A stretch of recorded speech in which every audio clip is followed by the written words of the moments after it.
Hello everyone, Manoj this side और आप देख रहे हैं दिल्ली नेशनल ओपन स्कूल का यूट्यूब चैनल।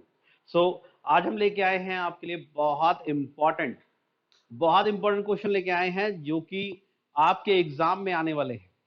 सो इनको बड़े ध्यान से पढ़िएगा। अगर आप जाने वाले हैं ऑन डिमांड पेपर देने के लिए पेंटिंग का, और अगर आप जाने वाले हैं पब्लिक एग्जाम देने का, सो इनको पढ़कर ही जाइएगा, क्योंकि इनको अगर पढ़ के जाते हैं तो आपको इसमें ऑलमोस्ट 99% ये क्वेश्चंस आपको वही मिलने वाले हैं। और सारे क्वेश्चन को कवर करते हुए ये जो क्वेश्चन के आंसर के साथ में जो बनाया गया है, ये हमारे एग्जाम को देखते हुए ये सब बनाया गया है, तैयार किया गया है। तो बहुत इंपॉर्टेंट है आपके लिए। सो आइए स्टार्ट करते हैं। आज हमारे पास है सब्जेक्ट पेंटिंग का, 12th क्लास के लिए NIOS के स्टूडेंट के लिए है ये। सो इसमें हम बात करने वाले हैं। आज हमारे पास सबसे पहले जो हम क्वेश्चन जो लेके आए हैं वो है सिंधु घाटी सभ्यता। अगर मैं सिंधु घाटी सभ्यता की बात करूं तो सिंधु घाटी सभ्यता के बारे में आप सुनकर ही हमें लगता है कि कोई सभ्यता है, कुछ सभ्यता का मतलब क्या है।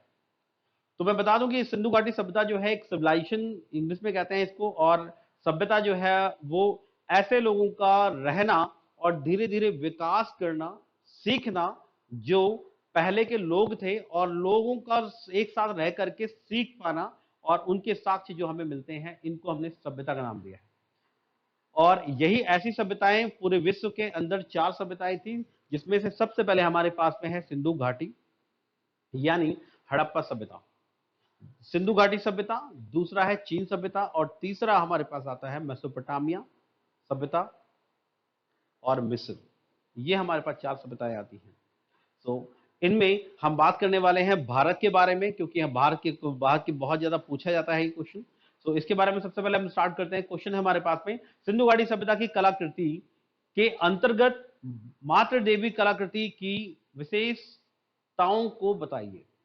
विशेषताओं को बताइए। तो कलाकृति या तो सिंधु घाटी सभ्यता में जो क्या क्या कलाकृति थी उनके बारे में बताइए, साथ में ही मातृ देवी की कलाकृति के बारे में बताइए। मातृ देवी की जो वहां पर स्टैच्यू यानी मूर्ति मिलता है उसके बारे में बताइए। इसमें सबसे पहले हम स्टार्ट करते हैं कि मोहनजोदाड़ो। मोहनजोदाड़ो क्या है? मोहनजोदाड़ो जो है हड़प्पा सभ्यता के अंदर ही, यानी कि सिंधु घाटी सभ्यता के अंदर हड़प्पा आता है, और हड़प्पा के साथ ही हमारे पास मोहनजोदाड़ो आता है।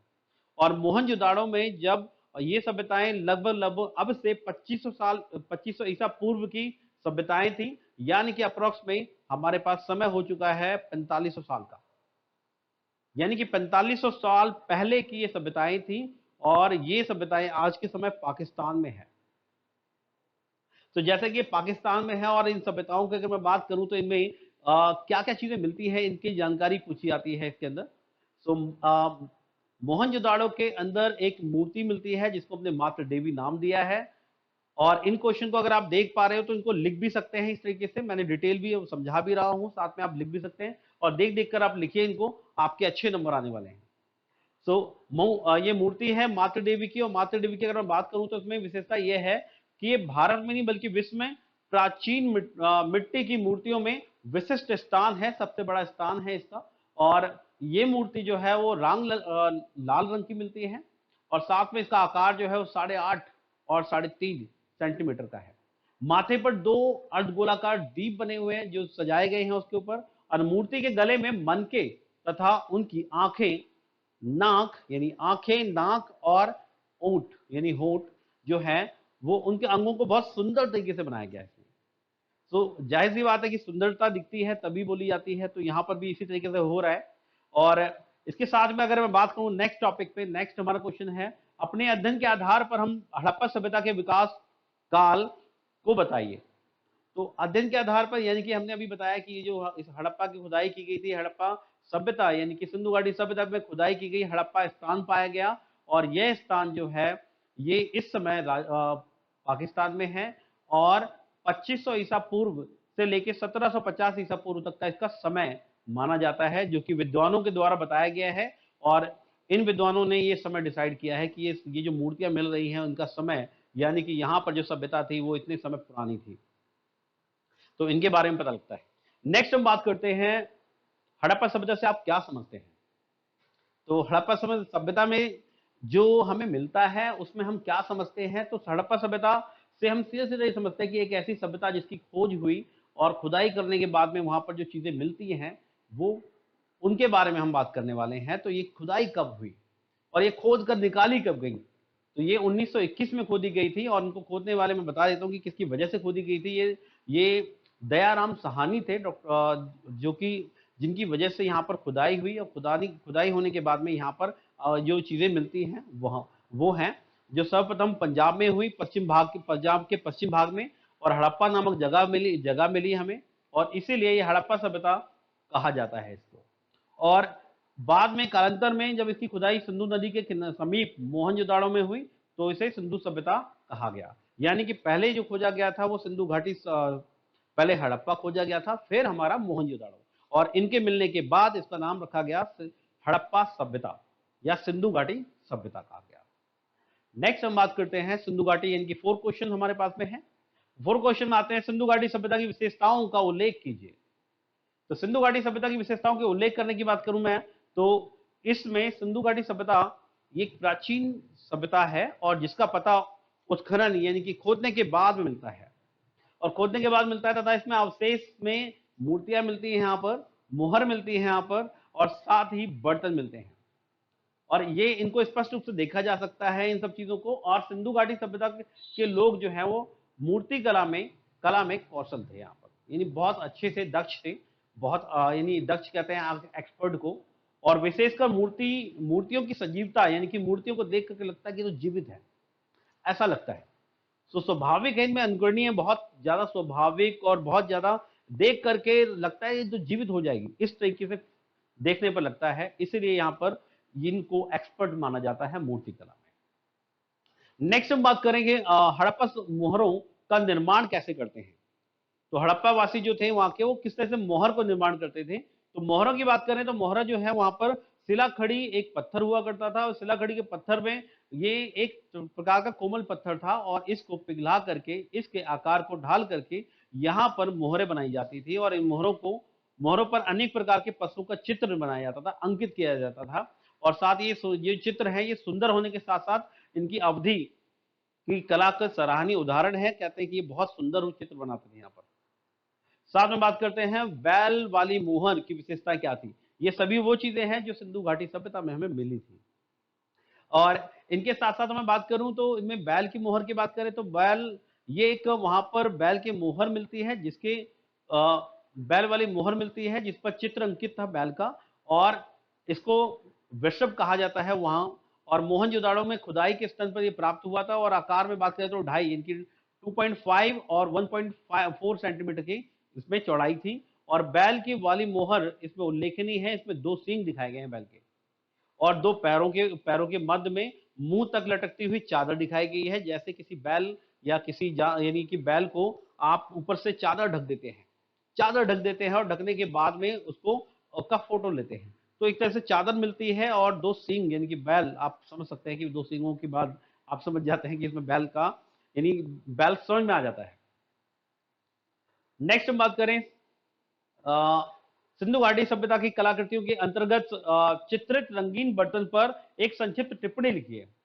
तो कहते हैं कि सिंधु घाटी सभ्यता में शिल्पकारों द्वारा विभिन्न सामग्रियों को रखने के अनेक उद्देश्य से अनेक डिजाइन युक्त बर्तन यहाँ पर बर्तन बनाया जाता था। कहते हैं कि यहाँ पे बर्तन मिलते थे, अनेक डिजाइन युक्त बर्तन मिले। इसका मतलब है कि ये लोग डिजाइन जानते थे, ये लोग नक्काशी करना जानते थे। और इनमें बर्तन जो हैं वो पत्थरों के भी मिलते हैं, इनकी मिट्टी के मिलते हैं, साथ में कांसे के भी मिलते हैं।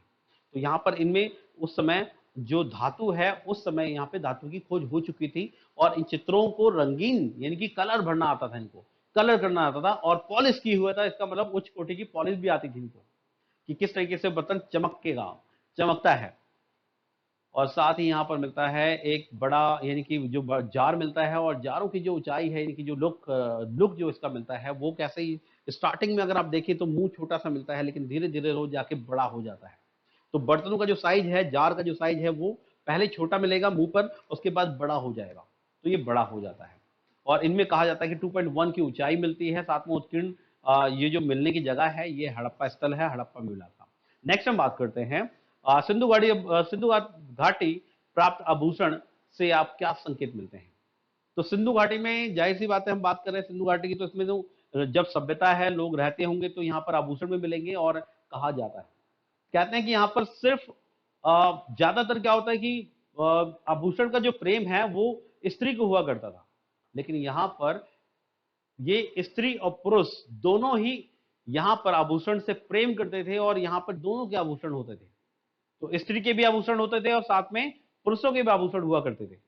तो इन सभी आभूषण में यानी कि सबके लिए हुआ करते थे, और पूर्ण रूप से बहुत अच्छी तरीके से यहाँ पर सजे हुए, यानी कि बहुत ज्यादा नक्काशी किए हुए और अच्छे आभूषण का नमूना यहाँ मिलता है। साथ में दोनों आभूषण यहाँ मिलते हैं। तो ये आभूषणों के बारे में था। साथ में कहते हैं कि हार वगैरह यहाँ पर फीमेल के लिए हुआ करता था। नेक्स्ट बात करने वाले हैं सिंधु घाटी की कलाकृति के अंतर्गत जिस आभूषण को आभूषण क्या उल्लेख किया गया है और उसका विवरण दीजिए। सिंधु घाटी में जो आभूषण की बात करें तो इसमें एक हार के बारे में बात की गई है। जिस तरीके से फीमेल नेकलेस पहनती हैं वैसे ही यहाँ पर हार था, और हार में ये हार था मूंगे का, जो मूंगे इस तरह से बीज बोल सकते हैं उसको, और उसमें छेद हुआ करता था, और छेद के में धागा डाल करके और उसके बाद उसमें कई सारे मूंगे डाल करके फिर वो गले में पहना जाता था। तो बेलनकार हुआ करते थे ये बीज, और बड़े बीज हुआ करते थे, और इसी को लॉकेट या जॉक मजबूत डोरी से बांध दिया जाता था। और ये हरे रंग के जो थे ये पत्थर से बना हुआ करता था। तो यानी कि इनसे इनको ये लोग नेकलेस या हार कहते थे। आइए नेक्स्ट चलते हैं। आप होप आप यहां तक क्लियर हो गए। दूसरा हम बात करते हैं। अब हमारे पास आ गया मौर्य काल। मौर्य काल से जैसे ही मौर्य काल की बात आती है तो हमारे पास आते हैं चंद्रगुप्त मौर्य। और चंद्रगुप्त मौर्य की अगर आने की बात करें तो चंद्रगुप्त मौर्य सबको हर कोई जानता है कि उनके गुरु जो हुआ करते थे वो चाणक्य हुआ करते थे। तो चाणक्य जिनके गुरु थे वो हैं चंद्रगुप्त मौर्य। और मौर्य में एक नॉर्मल आदमी से किस तरीके से वो उसको राजा बना देते हैं, तो यहाँ पर उस गुरु की विशेषता आती है। जो गुरु एक छोटे से बच्चे को लेकर के जो एक जिसकी कोई विशेषता नहीं थी उसको एक विशेष बना देते हैं। तो यहाँ पर आते हैं कि कला के क्षेत्र में अशोक का योगदान क्या है, और उन्हीं के उसमें वंशजों में अशोक आते हैं। और अशोक की अगर मैं बात करूं तो अशोक जो है यहाँ पर अशोक की हम बात कर रहे थे कला के क्षेत्र में अशोक के बारे में। तो अशोक की बात करें तो अशोक जो है वो मौर्य वंश का एक महान शासक कहा जाता है, और महान शासक है भी ये। क्यों है, मैं इसका रीजन दे देता हूं आपको यहाँ पर, ताकि आप लिखते हुए इन चीजों को डाल सकते हैं। तो ये इन्होंने पहला युद्ध लड़ा था कलिंग से, और उसके बाद कभी लाइफ में युद्ध नहीं लड़ा। और इन्होंने अपनी एक विशेषता की, एक बार युद्ध लड़ने के बाद में इन्होंने ये बात समझ ली कि युद्ध से कभी भी कोई राज्य जो है वो विकसित नहीं हो सकता।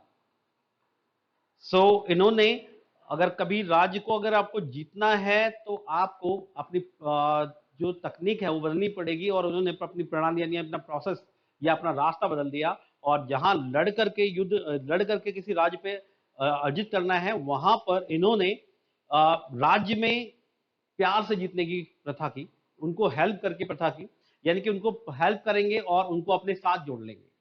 तो इस तरीके से उन्होंने अपने पूरे भारत पर सबसे बड़ा जो राज्य स्थापित किया वो पूरे भारत पर इन्हीं का था। इनके साथ साथ इंडिया से बाहर यानी कि भारत से बाहर भी इन्हीं का ही राज्य रहा। ऐसी जो इस तरह की ख्याति है, ये सम्राट कहा जाता है कि अशोक सम्राट के पास थी। इसके अलावा कोई भारत में ऐसा कोई राजा नहीं आया जिसका पूरे भारत पर राज्य रहा हो। इनमें अगर हम बात करें अभी तो ये किस लिए फेमस रहे, तो मैंने आपको बताया कि इनमें जो मौर्य साम्राज्य के महान शासक थे ये, और अशोक की कला में बड़ी रुचि थी। और यही कारण है कि उन्होंने अपने समय में अनेक कलात्मक निर्माण कराए थे। और अशोक ने अपने साम्राज्य में विभिन्न भागों पे बहुत स्तूपों का निर्माण कराया था। ये स्तूप क्या है? स्तूप है गुम्बद टाइप के, जो जहां पर बुद्ध या कोई साधु संत रहा करते थे, और एक जहां पर जाकर एक ट्रेनिंग सेंटर कह सकते हैं, या फिर एक प्रार्थना की जगह कह सकते हैं आप। इस तरह की जगह थी वहां पर। और स्तंभ बनवाए थे इन्होंने। स्तंभ मतलब होता है पिलर, और पिलर पर लिख लिख कर जो लोगों को बता सके, जैसे आज के टाइम में हम एडवर्टाइजमेंट करते हैं वैसे ही वहां पर पिलर बनाए जाते थे, और पिलर पर लिख दिया जाता था। तो ये जो लोग आसपास जाते आते थे वो देखते थे, वो पिलर को देख करके उनके मैसेज को पढ़ लेते थे, और उनके मैसेज को समझ जाते थे। और इन पिलर पर, इन स्तंभ पर अच्छी पॉलिश की गई थी, और पॉलिश के साथ साथ इनमें एक और चीज बनवाया था जो आज भी हमारे पास है, जिसको कहते हैं हम सारनाथ। और सारनाथ में सिंह स्तंभ है। तो सिंह जो है वो उस जो हमारे आज की जो हमारे सिक्के चलते हैं वहां पर सत्यमेव जयते लिखा जाता है, ये वहीं का है। और इस पे सिंह बना होता है, 3 मुंह वाला शेर। आगे बात करें तो इसमें जिसमें कहते हैं कि आगे वृषभ वाली यानी मूर्तियां हैं, और कई सारी मूर्तियां हैं। मूर्तियों के साथ साथ में स्तंभ में दिखाई गई हैं, और पक्षी, पशु, पुष्प, इन सब की यहाँ पे आकृतियां बनाई गई हैं, वस्तु बनाई गई हैं, और ये इनका प्रदर्शन जो है वो अद्भुत है। सो अद्भुत इसलिए क्योंकि ये एक यूनिक कला है उस समय की। आगे हम बात करने वाले हैं कुषाण की। कुषाण जो है वो शासन के अधीन कला के विकास का संक्षिप्त विवरण दीजिए, एक क्वेश्चन है। और इसमें मैं बात करूं तो उत्तर कहते हैं कि मौर्य साम्राज्य के पतन के बाद में, जब मौर्य साम्राज्य खत्म हो गया तो उसके बाद में विदेशी शासकों ने भारत पर आक्रमण कर दिया है और भारत में राज स्थापित कर लिया। और उनमें से ही कुषाण एक ऐसा शासक था, यानी कुषाण वंश एक ऐसे थे जो बाहर से आए थे, लेकिन इन्होंने कुषाणों ने क्या किया कि कला यानी भारत की कला और अपनी कला यानी कला पर बड़ा विशेष ध्यान दिया। और कुषाण के राजाओं में कनिष्क जो है एक राजा है, जो कि बहुत ज्यादा फेमस कह सकते हैं इस चीज के लिए रहे कि उनके इनके इनके इनके समय में कनिष्क के अधीन जब कला आ गई तो कला का प्रसार इन्होंने बहुत तेजी से किया। एक तरह से कह सकते हैं कला का उत्थान किया, और उसमें मथुरा, सारनाथ, विदिशा, इनमें गंधार शैली के प्रसिद्ध केंद्र पर उस समय की अनेक ऐसी मूर्तियां प्राप्त हुई जो तत्कालीन कला का अद्भुत नमूना प्रस्तुत करती हैं। तो कहते हैं कि यहाँ पर जो ये जगह बताई मैंने कि मथुरा, सारनाथ, विदिशा, ये गंधार कला की यहाँ पर मूर्तियां मिलती हैं। और गंधार कला को आगे बढ़ावा देने के लिए कुषाण वंश आया था। तो कुषाण वंश से हमने सीखा कि गंधार कला को लेके आने वाले या उसको प्रसार में बढ़ाने वाले और मूर्तियों पर बड़ा फोकस करने वाले, मंदिरों पे भी इन्होंने फोकस किया। तो इस तरह की जो चीजें हुई ये सिर्फ और सिर्फ कुषाण वंश की वजह से है। नेक्स्ट हम बात करने वाले हैं प्राचीन भारत के इतिहास में गुप्त युग का और स्वर्ण युग क्यों कहा जाता है। तो कहते हैं कि प्राचीन भारत के इतिहास में गुप्त युग को स्वर्ण युग क्यों कहा जाता है।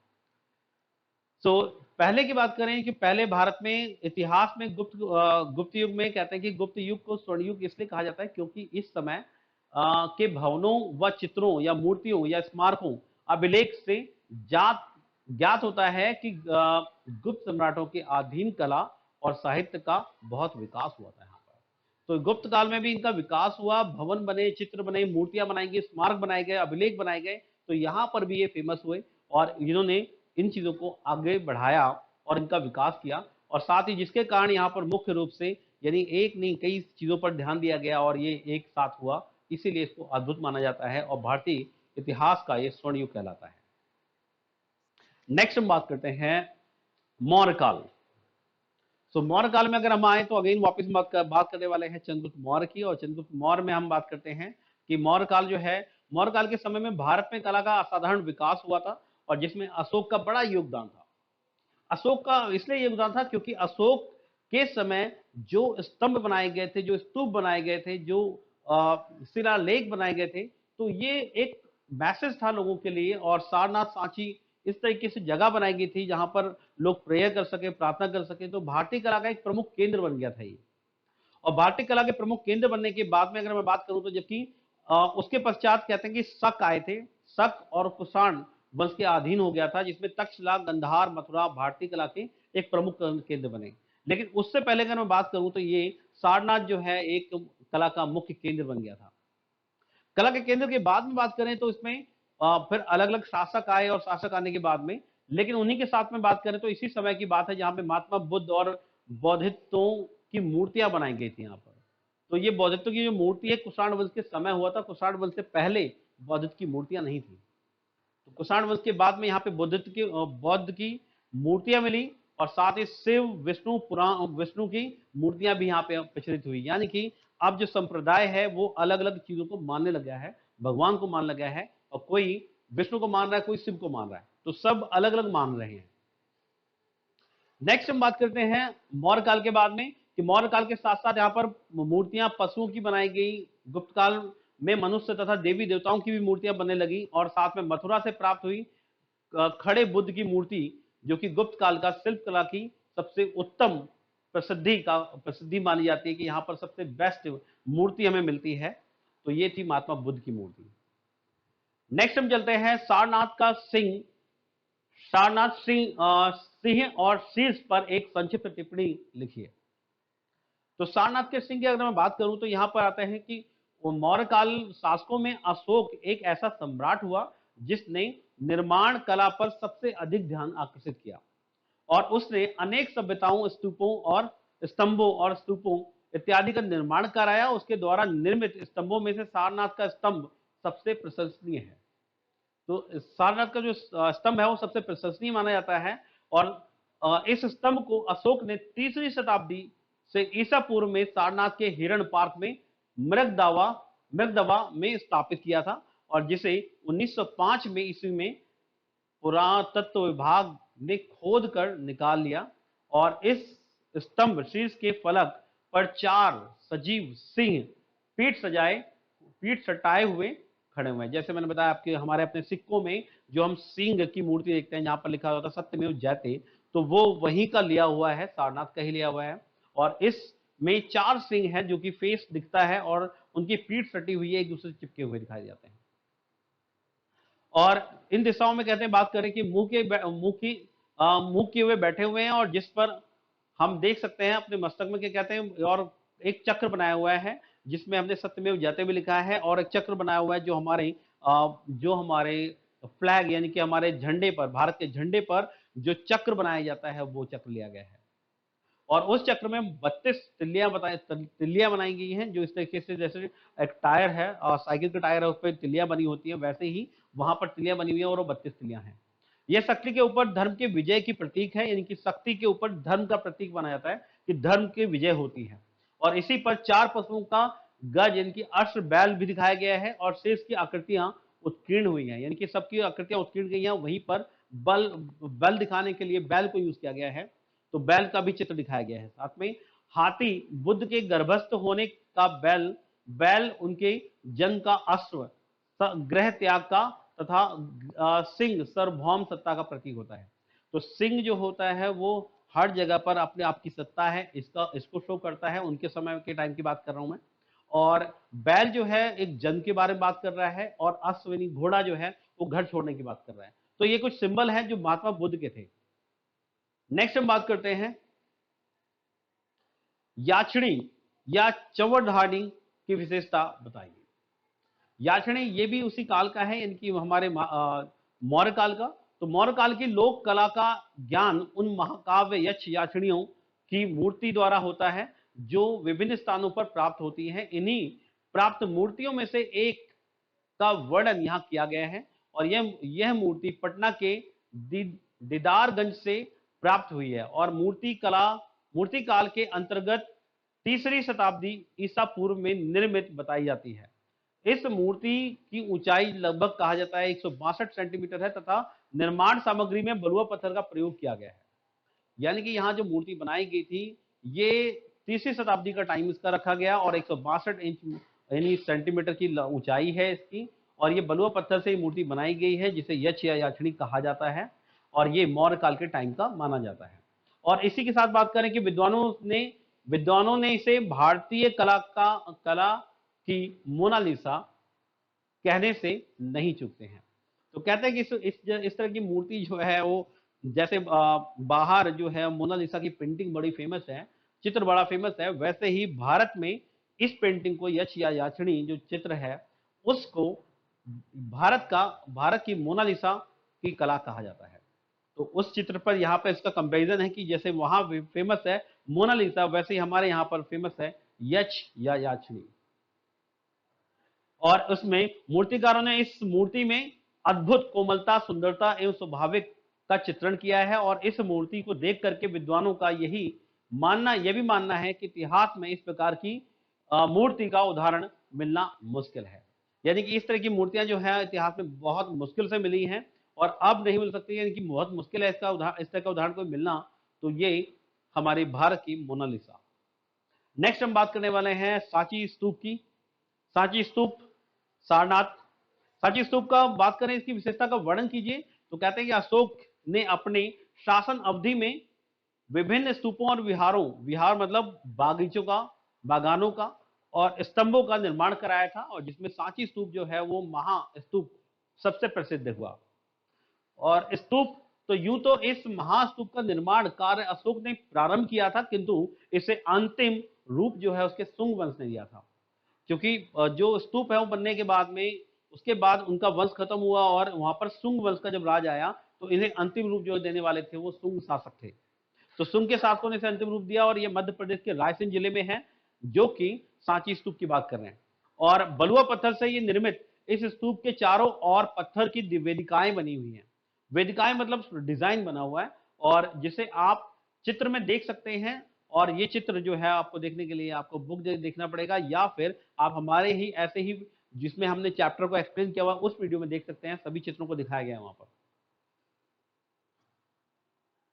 नेक्स्ट हम बात करने वाले हैं जैन धर्म के बारे में, महावीर स्वामी पर एक लेख। जैन तथा तीर्थंकर महावीर स्वामी के ऊपर लेख, जो गुप्त शासकों में मूर्ति कला की विशेष प्रोत्साहन दिया गया। कहते हैं कि जैन का जो समय है और जो इस समय मूर्ति कला है, इसमें बहुत विशेष ध्यान दिया गया है। इसके साथ में बात करें तो इस अवधि में विभिन्न संप्रदायों की मूर्तियां भी बनाई गई थी, जैसे बौद्ध की, शैव की, वैष्णव की, तो और जैन की। तो इन्हीं धर्मों में ये संप्रदाय में बटे हुए थे और अपने अपने संप्रदायों के चित्र बनाया करते थे लोग। तो अपने अपने सब जब अपने अपने संप्रदायों के चित्र बनाएंगे, तो उनमें ये अलग अलग फेमस भी होंगे। और उसी समय मथुरा में महावीर जैन की मूर्ति प्राप्त होती है, और जो कुमारगुप्त के समय की है। और पता लगता है कि मथुरा में एक मूर्ति मिलती है जो कि महावीर की है, और जो कुमारगुप्त यानी कि गुप्त काल के समय के जो राजा थे कुमारगुप्त, उनके समय ये बनाई गई थी। और इसमें महावीर पद्मासन लगाए हुए यानी कि बैठे हुए, ध्यान मग्न बैठे हुए हैं। और इस चित्र में भी देख सकते हैं इनकी। अब उस चित्र को देखने के लिए आपको वहां जाना पड़ेगा, हमारे उस चैनल इसके वीडियोस पर, तो उसमें देखिए इसको। नेक्स्ट हम बात करते हैं महावीर के स्वामी स्वामी के त्रिरत्न क्या थे। अब हम बात करने वाले हैं कि महावीर स्वामी जो है उन्होंने तीन रत्न लिए। महात्मा जो महावीर हैं उन्होंने उपदेश दिए थे, उसमें तीन रत्न की बात की थी। उन तीन रत्नों के बारे में हम जानने वाले हैं। तो वैसे ये बहुत इंटरेस्टिंग चीजें हैं, आप अगर बुक के साथ साथ इनको देखेंगे भी तो बहुत मजा आने वाला है आपको। और महावीर का पहला उपदेश जो बात करते हैं, तो उसमें कहते हैं कि प्रत्येक मनुष्य को आत्मा की मुक्ति के लिए तीन चीज करनी चाहिए। सबसे पहले सत्य, विश्वास और ज्ञान। ये चीज, इन तीन चीजों का अगर वो वास करता है, इन तीन चीजों को अपने में बिलीव करता है, अपने में धारण करता है, तो और सत्य कार्य को अपनाना चाहिए। और जैन धर्म में तीन रत्न कहा जाता है। इसमें पहले की बात करते हैं। पहला रत्न जो है, कहते हैं मनुष्य का धर्म पर, अब धर्म पर और जैनियों के 24वें तीर्थंकर पर दृढ़ विश्वास होना चाहिए। यानी कि 24वें तीर्थंकर जो है वो महावीर हैं, और महावीर पर पूरा विश्वास होना चाहिए उनको।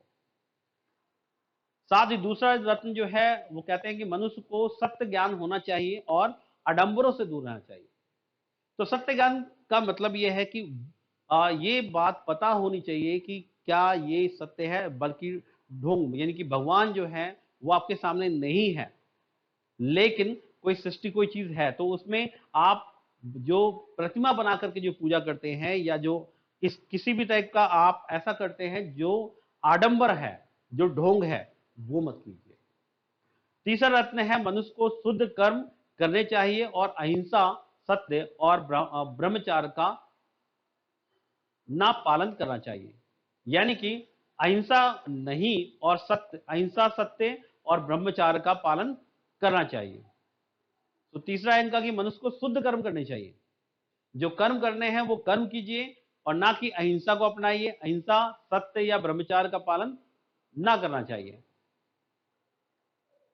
नेक्स्ट हम बात करते हैं बुद्ध की मूर्ति के बारे में। तो बुद्ध की मूर्तियों की विशेषताओं की बात करते हैं। तो बुद्ध की मूर्ति में, अब हमने जैन की बात की तो हम बुद्ध की बात कर लेते हैं। और बुद्ध की बात करें तो बुद्ध में बौद्धित्व के बारे में बात करते हैं। इनमें बड़ी संख्या में निर्माण हुआ बौद्धित्व का। और इस अध्याय में कहते हैं कि यहाँ पर जो वर्णन किया गया है, इसमें मध्य प्रदेश के सारनाथ के बारे में। सारनाथ हम ऑलरेडी जान चुके हैं इसमें से।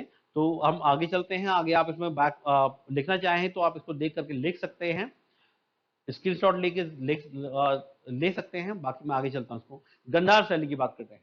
गंधार शैली की विशेषताओं की अगर मैं बात करूं, मूल्यांकन करूं, तो गंधार कला जो है इस ईसा की प्रथम शताब्दी तक काफी विकसित हुई हो चुकी थी। और गंधार शैली की जो मूर्ति की सबसे उल्लेखनीय विशेषता यह थी कि उसे बहुत ही सुसज्जित ढंग से बनाया गया था। बहुत अच्छी तरीके से उसको सोचिए, इनकी बहुत एक एक चीज को ध्यान रखते हुए उसको अच्छे से तैयार किया गया था।